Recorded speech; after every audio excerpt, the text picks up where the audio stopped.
Hold on one second. We're about to get to the bottom of this, ladies and gentlemen. This don't make no sense whatsoever. Welcome to the Dark Waters channel, where we explore mysteries, figure out the truth, dive into politics, and anything else you want to know about. That's what we're doing over here, baby. Let's go.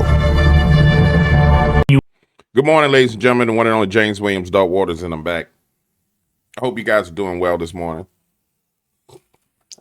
The understanding of the Islamic political system is fully being exposed to everybody. We're going to start this morning with Alex Jones and Stanley Kubrick's daughter talking about how the global Islamic takeover is happening right now. And I'm going to warn you, she talks from I don't know, it's a weird perspective. I mean, it's true. She'll talk about resonating energies and all the rest of this foolishness. But here's the reality of it. There's good and there's darkness. There's darkness and there's light. There's evil and there's good. And that's just all it boils down to. And the Islamic system the Islamic religion is a religion of domination, political domination, military domination. That's what it's meant for. It's meant because they're the end time army that Jesus comes back to fight. Now, you don't believe me? Go do your research. You can find this out yourself. And that's why there's this invasion. Because the people who are in power, they know these things. It's like if you were to talk to somebody who's a 33rd degree Mason, and they'd be like, the secret of 33rd degree masonry is that when you get to be a 33rd degree Mason, you got to become an Islamicist. Yeah, because it's the end time army.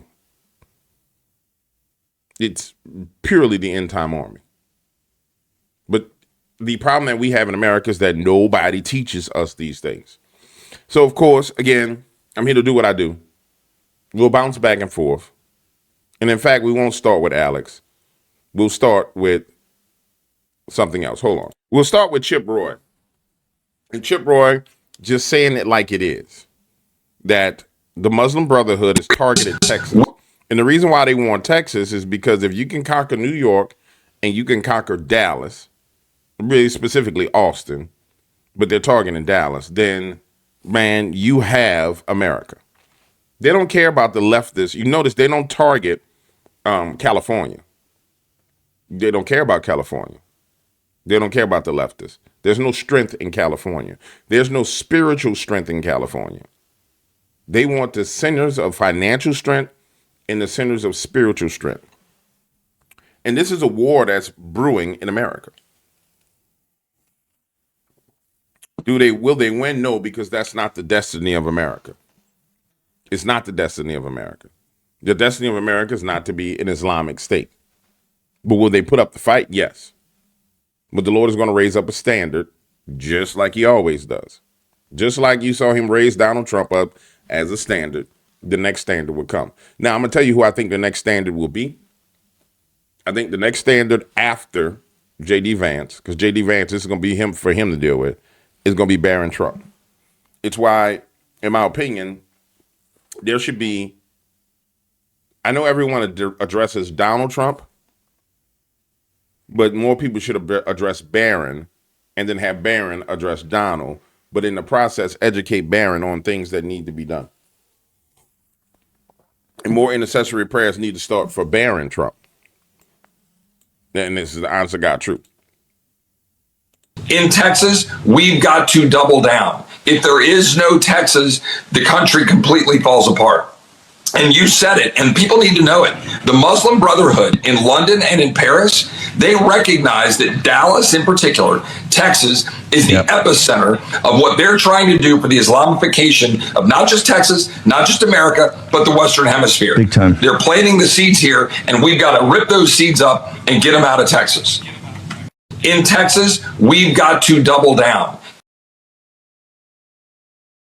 And the problem is because our churches don't teach that their faith is a political system, but on top of that, that their faith, their prayer hours or their prayer times and their enchantment into the morning and into the midday and into the noonday and into the night is spiritual warfare. No one meets them on the battlefield of spiritual warfare. So, for example, in Dearborn, if the Christians in Dearborn, when they first started doing their prayer calls, would have met them in the spirit realm in prayer, praying to Jesus at the time they were praying to Allah, they would have been destroyed. Point blank, period. Because the Bible says those who know their God will be strong and do exploits. It talks about put on the full armor of God so that you may resist the wiles of the devil. It said be strong in the Lord and the power of his might. What does it mean to be strong in the Lord? If I gave you a AR-15, if I went and got my AR-15, right? And I went to that weapon to defend myself, to use as defense for home intruders, which is a terrible idea because it go through every wall and hit my neighbor, my neighbor's neighbor. But let's just say that was the only thing I had. That would be my strength.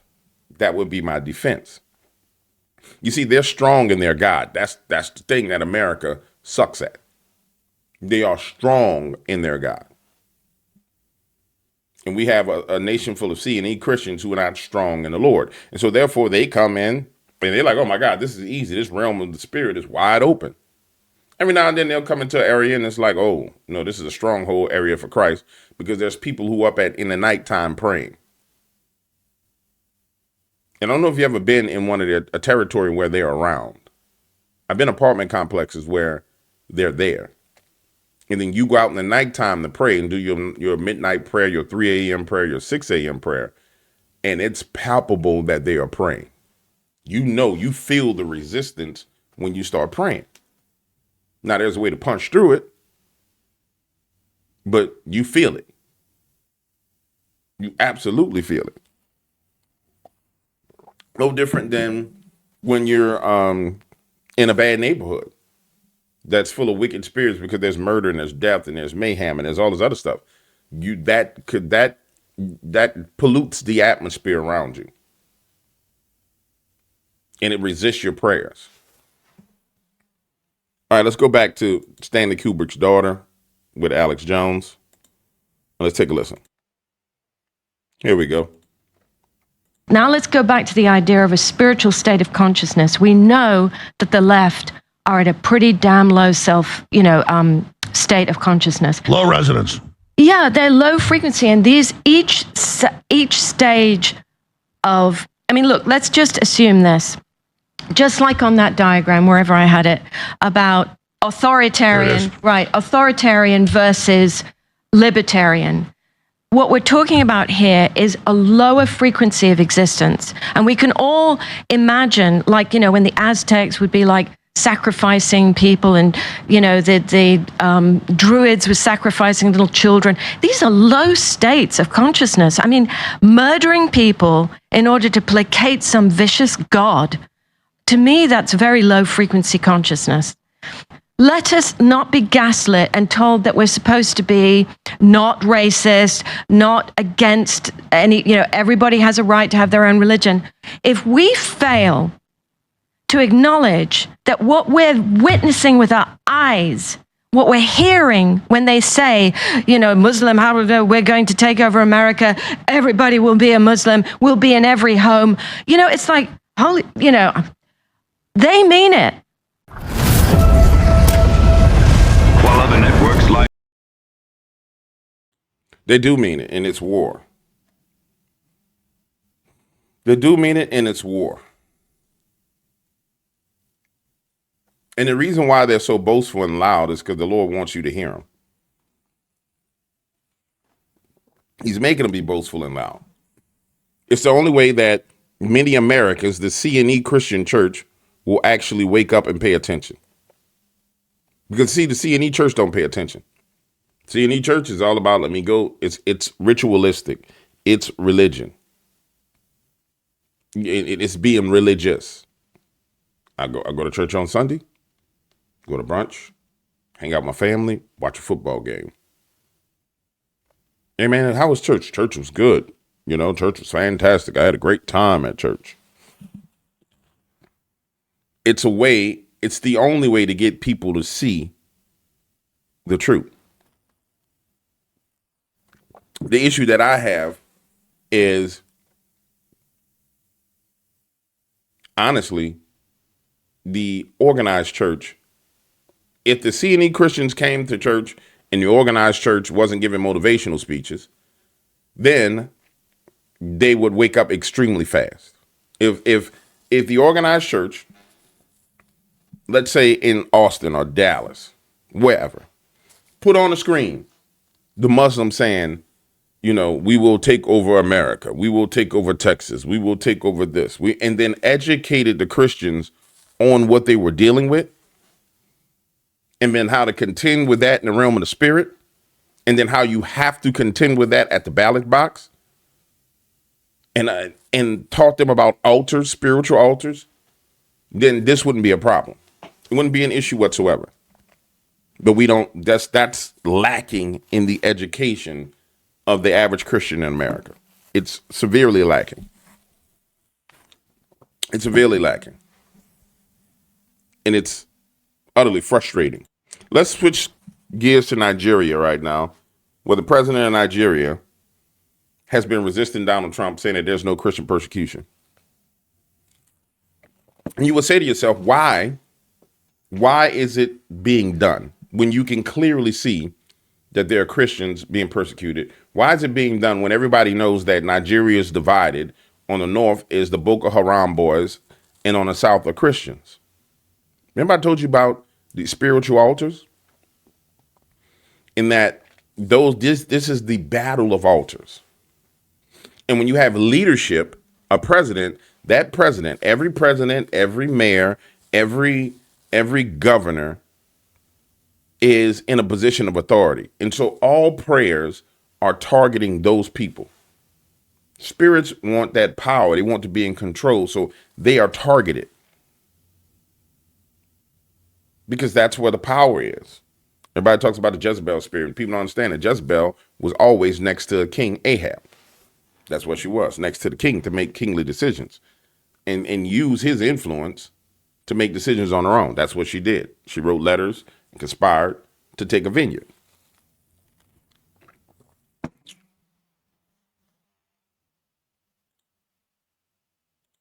My prophetic warning to the federal government is they should not undermine the decision of Trump. Let me use the word decision of Trump. In this particular video, Prophet Joshua Igila gave a very... They shouldn't call it threat. They should see what they can do to ensure that they collaborate. Because if it goes the way he wants to do it, it will not be easy for your 2027, no? Okay, that's all.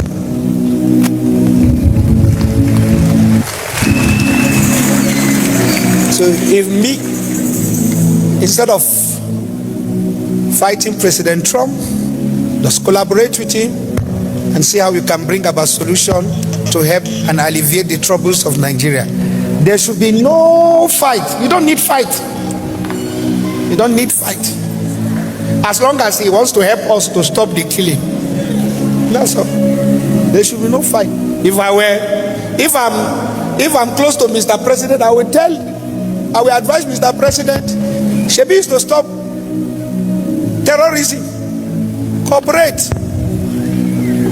It's better to look powerless now and become powerful 2027 than to look powerful now and become powerless 2027. My advice might look like a boy talking, but I'm advising. And it's a prophetic advice. It's better to look powerless now and win the war against terrorism and become powerful in 2027 than to look powerful now and become powerless in 2027. Please. Nobody should undermine President Trump. He's not God, but nobody should undermine him. God knows why he put him there in such a time like this in America and in the world.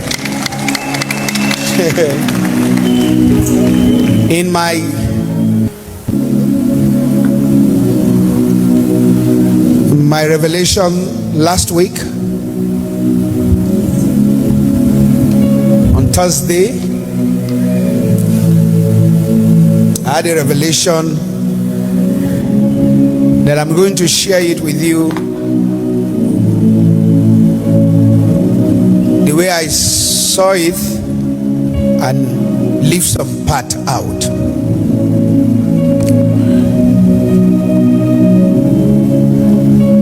I saw two politicians, one of them very prominent. This looked like a private jet, this looked like a helicopter, I cannot tell, but the vision I saw, it looks like a private jet. I don't know why they were flying across an area where there's water up the sky, and there's something that has to do with somebody giving out money or sharing money. I'm just giving you a tip of this revelation, and people were trying to receive it, jumping. This revelation is pregnant with meaning, because somebody is on air, on top, trying to distribute things, and there's an aircraft on up. A few people there, I saw just only two people, maybe as passengers. Maybe there could be more than that, but these are the two. One was more popular than the other, and I saw this plane capsize, just turn upside down, and they fell down very close by to a place. Is this on top of water or close to the place where there is water? I cannot explain. And the Lord told me when I woke up that this sign is very close.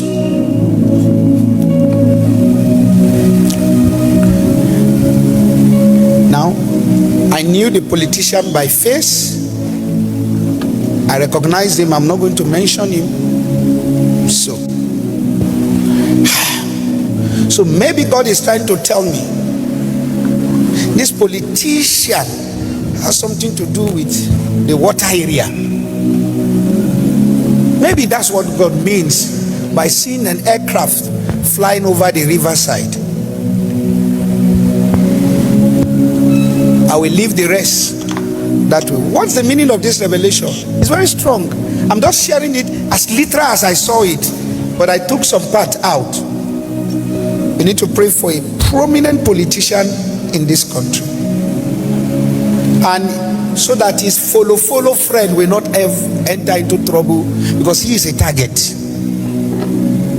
Is this a mechanical fault or a setup? I cannot tell, but he has to be very careful. Now, between now and 2020, that's that about that. You see, this vision I've just shared with you now look like it's funny. It does not. You are wondering what is it? Yes, but it has a big meaning. You are going to soon see what I mean by the meaning. Did this person die? No. He did not die literally like that. So what's the meaning? Let's leave that for God. Why will somebody deny that Christians are being killed in Nigeria if it is not just a blind thing? As much as our government decided to change some of the serving chiefs, wonderful, good one. But as much as we change the service chief, there is no willpower that we want to end the issue of insecurity. Nothing will change. It's just my own opinion.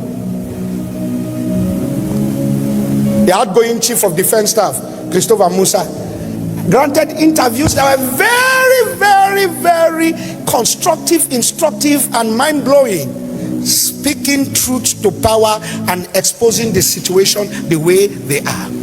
That's it. There is no mutilation, manipulation.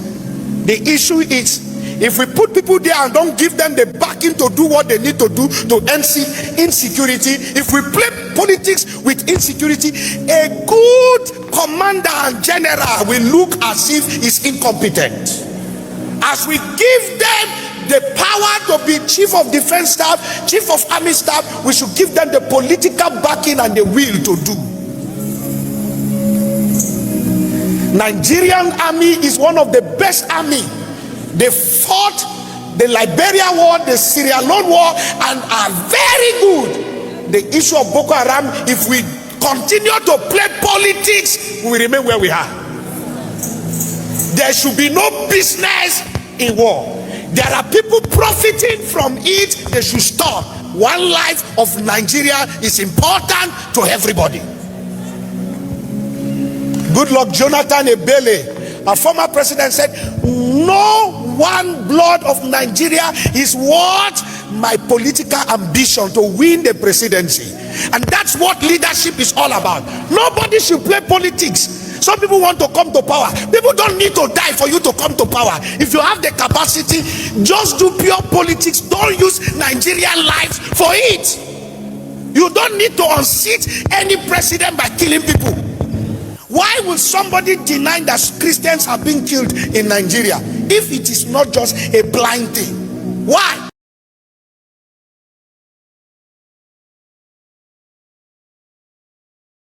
Wow. Sorry, guys, that went on for a second while I was listening what was going on. There's a king in the Bible called Zedekiah. And that king, and remember, I've explained to you guys that anytime that the God has made us kings, and Jesus Christ has made us kings and priests unto God. And so each and every one of you, ladies, you're queens, guys, you're kings. You know how there was this thing where there was running around where all the women had the shirts, I'm a queen. And then they would go do all this crazy stuff. That was literally satanic. It was anti-Christ version of what you really are. And so then there's these kings like Zedekiah, I think is how his name is pronounced. Those kings are cowards. In his reign, he was a coward. He did not listen to wise counsel. He did not listen to the Lord. He didn't do all these different things. And so he was brought into captivity, and then his eyes were gouged out. And that's what the Lord was just saying. No, this is a Zedekiah. Hold on, let me find this guy for you. I want to tell you something about AI. AI is a beautiful thing when you communicate with the Holy Spirit, because you can get summaries of things that he says, and then without having to like skim through the whole Bible. Like the Holy Spirit said, that's Zedekiah. And I'm like, okay, let me find out who Zedekiah is, right? Okay, who is Zedekiah? What did he do? Give me an outline of Zedekiah, and boom. And then your knowledge increases in the Lord. It's a tool. I remember when I first started using it, and I was very early. And I was like, big guy, I feel like this is the mark of the beast system. He says it's a tool, son. Use the tool. He says no different than any other tool. Use it for my kingdom. And so that's what I started doing. All right, so I said Zedekiah, he was a king in Judea. Capital was Jerusalem. He was from Judah and Benjamin. He was a descendant of King David. Babylon was his enemy, and he was ruled by King Nebuchadnezzar. Now, we talked about what Babylon means. Babylon in the spirit realm is a mixture. And when you see Nigeria, it's literally a mixture. It's part Christian, part Islamicist, right? And so therefore the Islamicists have influence on the government and the Christians have influence on the government. And when we start talking about Babylon as a whole, that's what you just saw go into New York City, was Babylon. New York City just became Babylon because now there's this great mixture. That's what happens when you import all these different people into your nation and allow them to have children and have anchor babies. It becomes Babylon. It becomes a state of mixture. And the Lord withdraws himself from that. Thou shalt have no other God other than me. Zedekiah's real name was Mattaniah. Nebuchadnezzar changed it to Zedekiah when he made him king after deporting King Jeroboam of Babylon. Zedekiah was 21 years old when he became king and reigned for 11 years. He ruled under Babylonian control, basically a puppet, but later he rebelled against Babylon, which led to its siege and destruction in 586 BC. Watch these characteristics. Weak-willed, constantly swayed by advisors, fearful, afraid of Babylon and his own people, disobedient, ignored Jeremiah's prophetic warnings. Tragic end, he tried to escape Jerusalem when Babylon took the walls, captured near Jericho, forced to watch his sons killed. His eyes were gouged out, and he was taken into chains. You see, these things happen over and over again to kings in the Bible. And you are a king and or a queen. And so when you study the scriptures, you should look at what happens to these men and see what was the impetus for their destruction. And then when the scenario comes towards you, you say, whoa, I know how that ended. I can't go that route. Now watch this. You just heard a prophet giving a prophetic warning. And there's been a lot of prophets in Nigeria give the prophetic warning. We can see Aromo Sai giving prophetic warnings. You can see Hubert Angel giving prophetic warnings. All these prophetic warnings, even Joshua Selman giving prophetic warnings to the leader of Nigeria. But this prophetic vision that we just heard, which, sorry again, I'm going to edit it because I let it play over and over because I wasn't with you guys. I was listening. Even that, with his prophetic vision of the plane flying over a river and flipping upside down and going down, which meant that it was the Marine Kingdom that was in control. That's why the river was there. And the Marine Kingdom was trying to turn things upside down. Even those words are a prophetic warning to the leadership in Nigeria. Now let's extrapolate that out to a larger scale thing. We chunk down to Nigeria. Let's chunk back up to America and the whole world as a whole. When we come to realize that, specifically in America, that the founding fathers had no intent for freedom of religion to have a damn thing to do with Islam, when we get to that moment, it's when liberty will come. The problem is the truth has not been revealed. So if there's a truth that you want to pray for, is the truth of what the founding fathers meant. If there was something that I would like the president of the United States to hear is, hey man, that's not what the founding father was talking about. And you need to stop this. And people will resist you when you stop it. People will cry and whine. It does not matter. Stop it now. Take the bullet over it. Stop it now. I know you're making deals and doing trade deals and doing all this other stuff. But all the thing you're doing right now is building up a nation to be taken over by Babylon.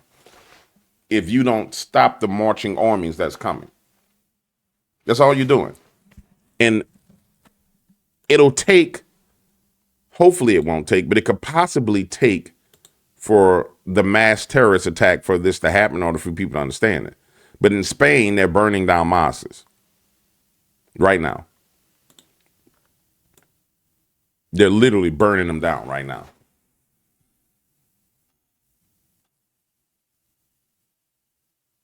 But see, in America, it's a little bit easier for them at this point in time because it's like, oh, they've got the liberal white woman behind them protecting them. You got the federal government basically saying, oh, no, they got the right to religious freedom, even though they're taking over our nation. And then if somebody speaks up against them, they get death threats. And so then people don't speak up because they got a death threat. This is a very dangerous thing, and we're ignoring it. Our government is ignoring it. And it's almost like shooting yourself in the foot. It's like you're ahead in a race. You're defeating the globalists. But you're literally shooting yourself in the foot in the process by allowing this to happen. Let's cover something else real quick. Just so you'll understand what ends up happening and how to combat this in prayer. In order to understand how to combat the Islamic system in prayer, then you need to understand when Jesus Christ prayed. And I really wish this kind of stuff was taught in church, but it's truly not. I mean, and unfortunately, it's not taught. It really isn't. And I'll go quickly over it. The gates of prayer. The first gate of prayer, the hour of covenant, cleansing and purging and spiritual inquiry, is 6 p.m. in the evening. That was the time period where the apostles sat with Jesus. They would hang out. They would inquire questions of him. They would talk to him. They would speak to him. And so as a gate of prayer, 6 p.m. is a gate. Then the next gate you run into is 9 p.m. 9 p.m. is the hour of escape, the hour of rest. You can look these things up. The Acts 23:12 through 35 will give you the time period. But it's the hour of escape and time of rest. The next gate of prayer is going to be midnight, 12 a.m. It's the hour of government and legislation, and it's the hour to contend with darkness. Now, everybody likes to tell you, if you watch motivational speakers, they'll tell you, hey, you need to command your morning, wake up at 5 a.m. Well, that's not the morning. Your morning starts at 12 midnight. And this brings us to this point that I wanted to make. You see, if you start your contending for the morning at 5 a.m. when the Muslims start, then you lost. You contend as soon as midnight hits, boom, you contend for the morning. You may contend from 12 to 5. When they get up and they roll their prayer mats out, you already there standing there like this, looking at them. When they rolling their mat out and they like, do blah, blah, blah, blah, blah. You like, this day has already been programmed. You ain't undoing this in the name of Jesus. And they sit there and pray, blah, blah, blah, blah. It could be 1,000 of them. I don't care how many of y'all it is. I beat you to the morning. But see, they understand these things. What they are praying is gates. In fact, let watch this. And see, these are spiritual things that our church is not teaching us. Watch this. 5 times a day for prayer for Muslims, right? I don't really care about the times of day: dawn, before sunrise, midday, which is the hour of judgment, afternoon, late afternoon before sunset, right after sunset, after dusk, before midnight, or dawn. That's 5 times a day they're praying. Now watch, we're going to go back to our presentation. I want you to watch the gates of prayer that you should be praying. So we got midnight, the hour of government and legislation, and the hour to contend with darkness. What darkness are you contending with? What time are they praying? Sunrise, midday, sunset, after dusk, before midnight, or dawn. So there's contention in the realms at those points in time. But see, the average Christian is in their bed, sleep like this. Oh, everything is going to be okay. While up the street, they taking over your churches. Your churches are closing down, your attendance is going lower, and people are being converted to Islam. And quite frankly,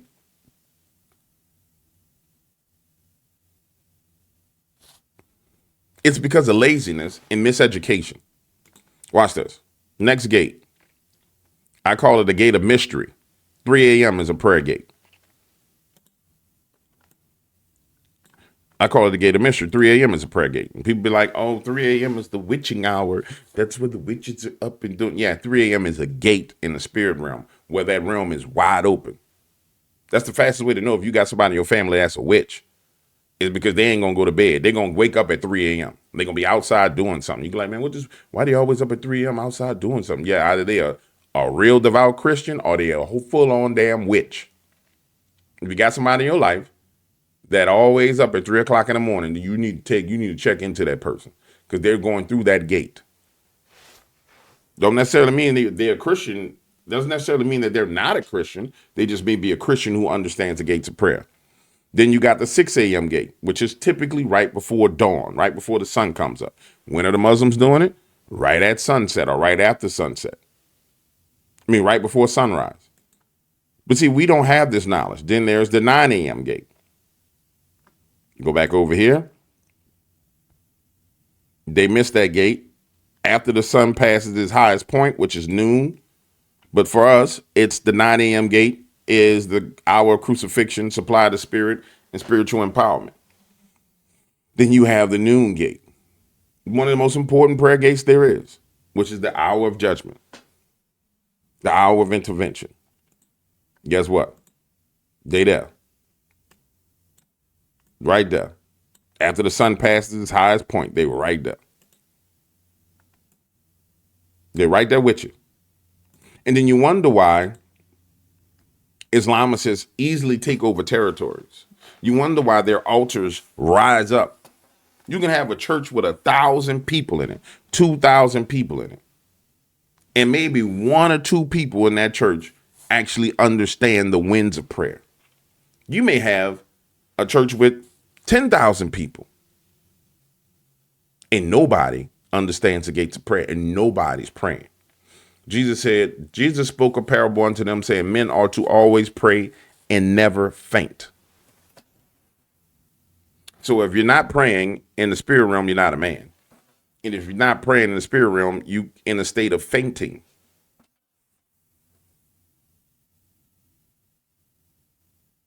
So where the men at in the spirit realm? And understand what Jesus talks about is law. What he says is spiritual law. So who are the men, right? Who are the men in the realm of the spirit? Is it the people who praying 5 times a day to their God? Those who know that God will be strong and do exploits. Law. Law in the spirit realm. And then you wonder why they just run over you. Because there's no men and women in the spirit realm. There's no men and women in the kingdom to stand against them. And the craziest thing about it all is when you do run into one who is a man or a woman in the spirit realm or in the kingdom, all the other Christians be like, oh, what that person's saying is just so crazy. You know, they're an extremist. They're this. I've been through it. I've been through it. Just recently went to church. Sitting in church. A witch sitting right there in church. Literally. Sitting right there in church. I look, I'm scanning the crowd. Boom, bing. Whoa. Whoa. Boldly. Whoa. Normally when they come in, they'll disguise themselves and, you know, they'll dress up to fit in. This one was bold. I'm like, whoa. She get up to leave out. I get up to leave out. Start walking around. I notice she goes to every woman's bathroom in the building. I come and get the security guard or the facility manager. I say, hey, I want you to watch this woman. He said, what's going on? Now she gets up before every time when it's time for them to pray, she gets up and leave, but she gets up and walks out. And right before everybody leaves church to go, all the women leave out to go to the bathroom, she goes into the bathroom. So I'm standing with the facilities manager. And I say, hey, he said, what's up, James? I said, let's watch this chick. She goes to one bathroom. She comes back out. She kind of mollywops around, drinking coffee, looking around, goes to the other women's bathroom. I said, are you noticing that she's going to all this 3 women's bathroom on that floor? I said, you notice she's going to all the women's bathroom? I said, you might want to run this girl out of here. Well, you know, I'm not sure about, maybe she's with. I said, you might want to run out of here right now. And so I go to approach the girl, and Lord said, nope, you told him. He said, well, I'm going to go talk to her. But see, we don't understand spiritual things. And we don't have spiritual eyes. So what did she do? She went in that bathroom, and she laid curses across all them bathrooms for all the women to leave out, probably perversion or lust or whatever hell it was, into all the bathrooms. People like, witches don't go to church. The hell they don't. They will go right in your church. Right there, inside the church. Anyway, whatever. It's a very frustrating thing. The 4th gate is 3 p.m., the hour of mercy. And so, if you notice, the Muslims are hitting gates of prayers. That's what they do. So when you hear people be like, oh, you know, people got to hear Muslim prayer calls every day and in their neighborhood. There should be Christian prayer calls. That's what the bells of the church used to be. 12 noon, dong, dong, 3 a.m., dong, dong, 6 a.m., dong, 9 a.m., dong, 12, 3, 6, 9, 12. That's why the church bells used to ring at those times. Those were calls to prayer.